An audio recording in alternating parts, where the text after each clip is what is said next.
ठाणे आणि पनवेलमध्ये आज आणि उद्या म्हणजेच 12 आणि 13 मार्च रोजी 24 तास पाणी पुरवठा बंद राहणार आहे। नवीन जलवाहिनी बसवणं आणि जुना पुरवठा सुधारण्याच्या कामांसाठी हे शटडाऊन घेण्यात येणार आहे। नागरिकांनी पाणी साठवून ठेवावं अशा सूचना आता करण्यात आल्यात। उन्हाळ्याच्या काहिलीमध्ये ठाणेकरांना आता पाण्याचा त्रास सहन करावा लागणार आहे। उन्हाळ्याच्या उष्णतेत नागरिक आधीच पाण्याच्या तणावाखाली असताना आता ठाणे महानगरपालिकेच्या जलवाहिनी प्रकल्पासाठी पाणी पुरवठा 24 तासांसाठी बंद केला जाणार आहे। हा पाणी पुरवठा बंदीचा कालावधी गुरुवार 12 मार्च सकाळी 9 वाजल्यापासून ते शुक्रवार 13 मार्च सकाळी 9 वाजेपर्यंत असणार आहे। या कामाचा मुख्य उद्देश नवीन जलवाहिनी बसवणं आणि जुना पुरवठा सुधारण्याचा आहे। ठाण्यातील उथळसर प्रभाग समिती हद्दीतील अनेक भागांमध्ये पाणी पुरवठा थांबणार आहे।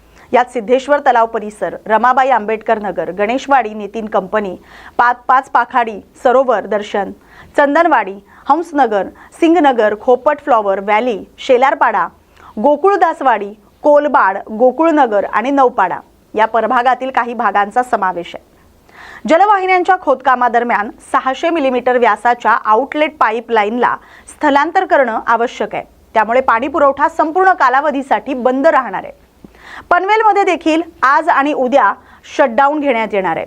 यावेळी पनवेल शहरातील कळंबोली, खांदा कॉलनी, नवीन पनवेल, करंजाडे, डेरीवली, वडघर, विचुंबे, उसरली, बेलवली, नांदगाव तसंच मुंबई पुणे महामार्गावर झालेल्या गृह प्रकल्पांमध्ये पाणी पुरवठा बंद राहणार आहे।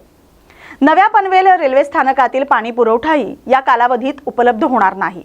पनवेलमध्ये होणाऱ्या कामांमध्ये वायाळ येथील जुने स्ट्रक्चर्स काढणं, यांत्रिकी दुरुस्ती, जुन्या जलवाहिनीच्या गळती दुरुस्ती करणं, नव्या जलवाहिनींची जोडणी करणं, वॉल बसवणं आणि 1650 मिलीमीटर व्यासाची अंदाजे 5.5 किलोमीटर लांबीची गुरुत्व वाहिनी कार्यान्वित करणं यांचा समावेश आहे। त्यामुळे पाणी जपून वापरा असं आवाहन करण्यात आले।